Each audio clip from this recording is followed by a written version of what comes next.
अस्सलाम वालेकुम everyone, welcome back to my channel Asma bake house. आज हम बनाने वाले हैं वनीला केक हाफ़ केजी में।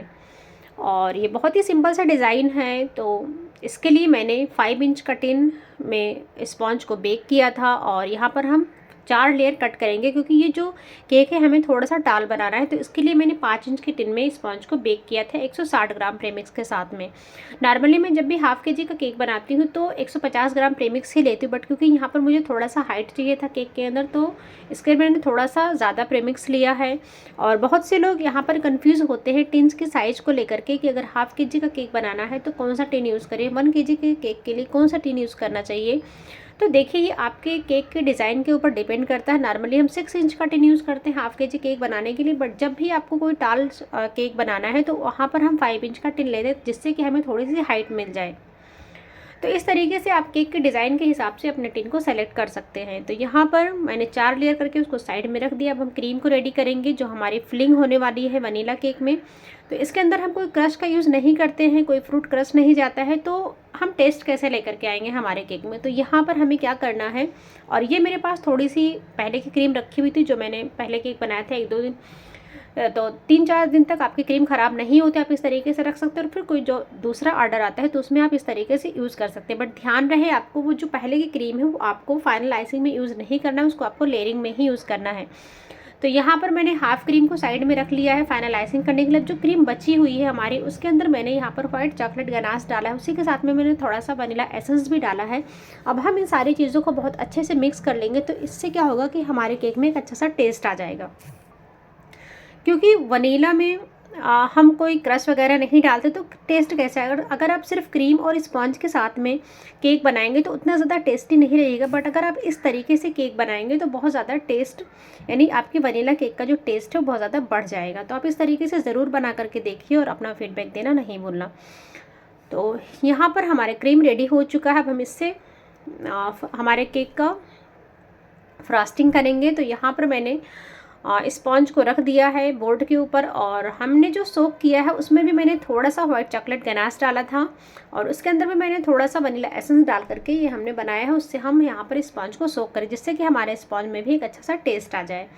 तो इस तरीके से यहाँ पर क्रीम को मैंने अच्छे से स्प्रेड कर लिया है। और जब भी टाल केक बनाए तो आप पाइपिंग बैग से ही क्रीम को अप्लाई किया करें। उससे क्या होता है, हमारी क्रीम इवन लगती है और हमारा जो केक है स्ट्रेट बनता है। तो इस बात का आप थोड़ा सा ध्यान रखें। और ये जो केक है ये एक लड़की के लिए मैं बना रही थी, एक बर्थडे गर्ल के लिए बना रही थी। तो बहुत ही सिंपल सा डिज़ाइन है, उन्होंने सजेस्ट किया था।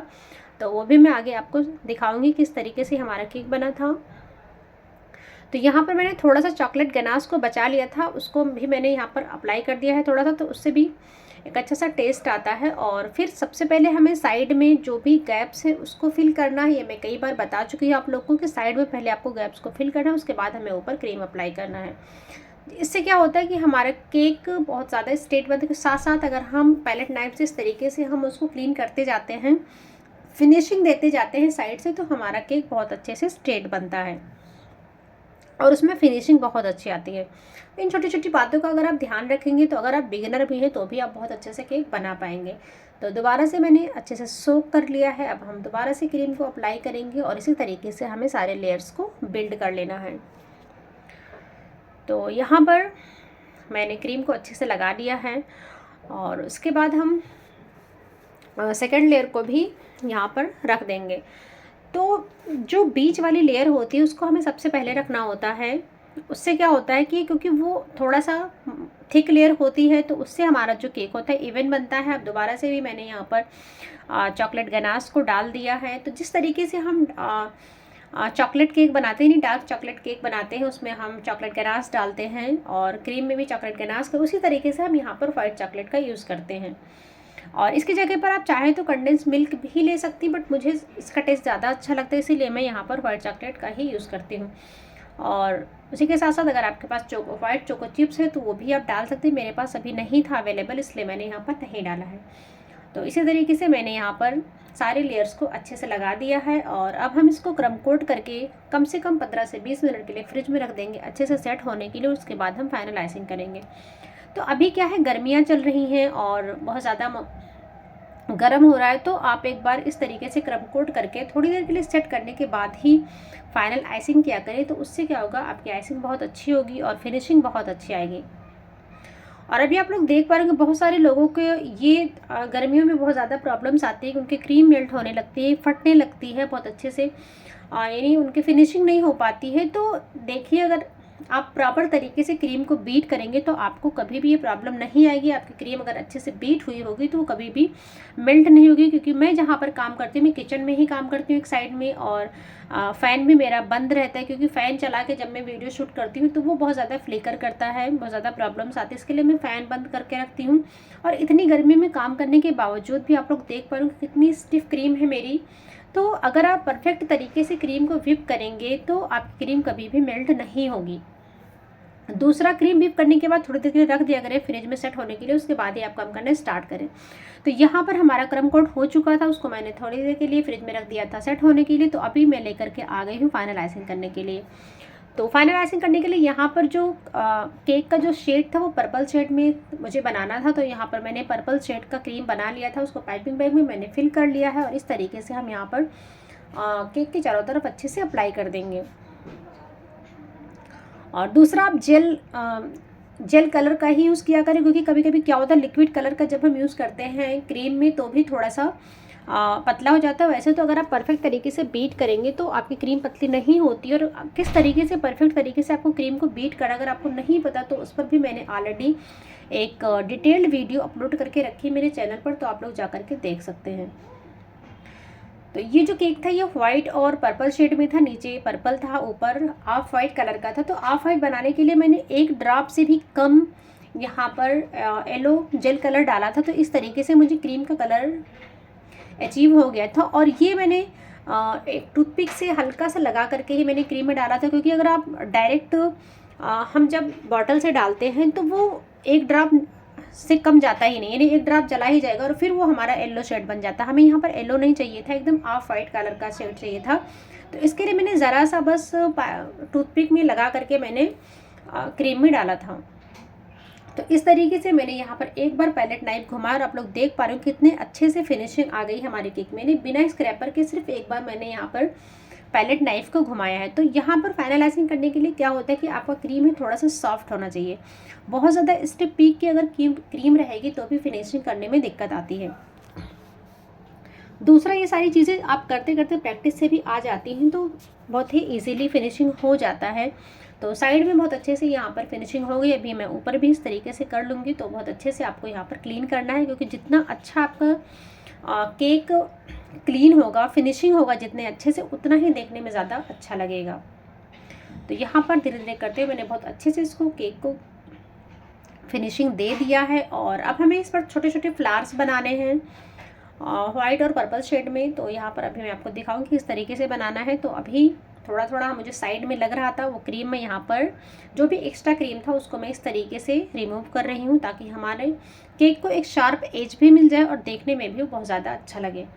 तो इस तरीके से मैंने केक को अच्छे से क्लीन कर दिया है। अभी हमारा केक बहुत अच्छे से फिनिशिंग हो चुका है। अब हम इस पर डिज़ाइन करेंगे। तो डिज़ाइन करने के लिए मैंने सबसे पहले यहाँ पर बॉर्डर बनाया है। तो यहाँ पर मैंने 46 नंबर का नोज़ल लिया है, नूर का नोज़ल है ये। इससे बहुत अच्छे से बॉर्डर बन जाता है और बहुत सारी डिज़ाइन भी इससे बनती हैं। तो इस तरीके से थोड़ा थोड़ा करके मैं निकाल रही हूँ। और पाइपिंग बैग को आपको एक बार पुश करना है, फिर आगे की तरफ खींचना है, फिर इस तरीके से करते हुए आप बॉर्डर बना सकते हैं बहुत ही ईजीली। और अब साइड में यहाँ पर थोड़ा सा लाइट हमें पिंक शेड चाहिए था, तो इस तरीके से छोटे छोटे फ्लावर्स बना रही हूँ। छोटा वाला स्टार नोज़ल है, उससे मैं फ्लावर्स बना रही हूँ। और इस तरीके से हमें थोड़े थोड़े गैप पर हमें ऊपर भी बनाना था, साइड में बनाना था। तो जो फ़ोटो उन्होंने मुझे सेंड किया था उसमें इसी तरीके से फ्लावर्स बनाए गए थे।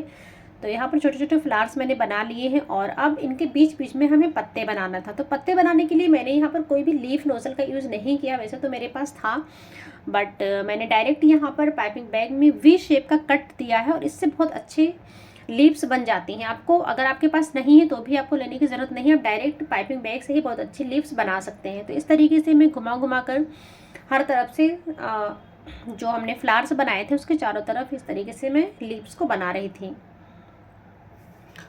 तो केक बनने के बाद वैसे तो सिंपल था, बहुत ज़्यादा इसके अंदर कुछ काम नहीं था, लेकिन बनने के बाद बहुत ही ज़्यादा प्यारा लग रहा था। आप लोग ज़रूर से बताना कि आपको इस केक की डिज़ाइन कैसी लगी।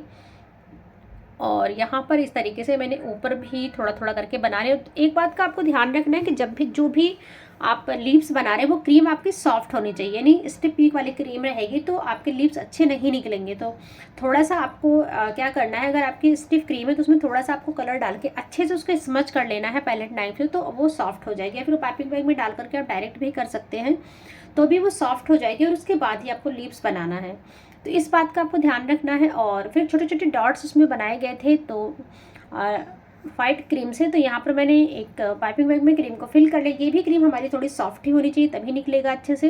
और एकदम बारीक सा कट लगा लिया है, तो इस तरीके से ऐसा लग रहा है कि जैसे हमने इस पर कोई स्प्रिंकल डाला है।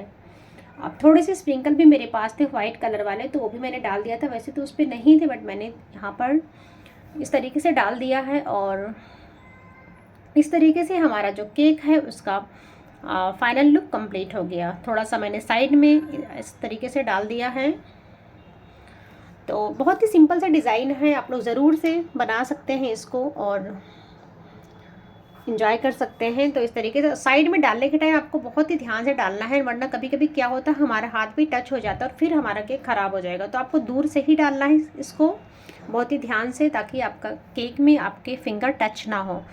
तो यहाँ रहा, इस तरह से हमारा केक कंप्लीट होता है। और अभी मुझे नाम लिखना था, तो मैं हाँ यहाँ पर थोड़ा सा हमें ऊपर भी करना था। तो जो क्रीम से मैंने छोटे छोटे फ्लावर्स बनाए थे उसी क्रीम से मैंने यहाँ पर ऊपर भी छोटे छोटे फ्लावर्स बना दिए हैं। तो इस तरीके से हमारा जो केक है वो कंप्लीट हो गया था। और यहाँ पर भी मैंने छोटे छोटे लीव्स बना दिए हैं। तो आप लोग ज़रूर से बताना कि आपको केक का डिज़ाइन कैसा लगा, आपको वीडियो कैसी लगी। लाइक कमेंट शेयर करना ना भूलें। और अगर आप पहली बार आए हैं मेरे चैनल पर तो सब्सक्राइब करके बेल आइकन को भी ज़रूर से प्रेस कर देना, ताकि मेरी आने वाली किसी भी वीडियो का नोटिफिकेशन आपसे मिस ना हो पाए। तो इस तरीके से हमारा केक कंप्लीट हो गया। अब लास्ट जो स्टेप बचा था वो था इस पर सिल्वर लस्टर डस्ट का स्प्रे करना। ये मैं हर अपने केक में करती हूँ, इससे हमारे जो केक है उसका लुक ही बदल जाता है, बहुत अच्छी से शाइन आ जाती है हमारे केक के ऊपर और देखने में ही बहुत ज़्यादा अच्छा लगता है। तो ये जब भी मैं कोई इस तरीके का कलरफुल केक बनाती हूँ तो उस पर ज़रूर से स्प्रे करती हूँ। तो ये आप ज़रूर से करें, उससे एकदम बहुत ही ज़्यादा यानी हमारा केक जो है शाइनी लगने लगता है। तो यहाँ पर मैंने बहुत अच्छे से स्प्रे को कर दिया है। और ये आपको कहीं भी केक मटेरियल शॉप पर मिल जाएगा, अलग अलग कलर में आता है, सिल्वर में आता है, गोल्डन में आता है, बट इस तरीके के केक में ज़्यादातर सिल्वर ही अच्छा लगता है। तो ये रहा हमारे केक का फाइनल लुक।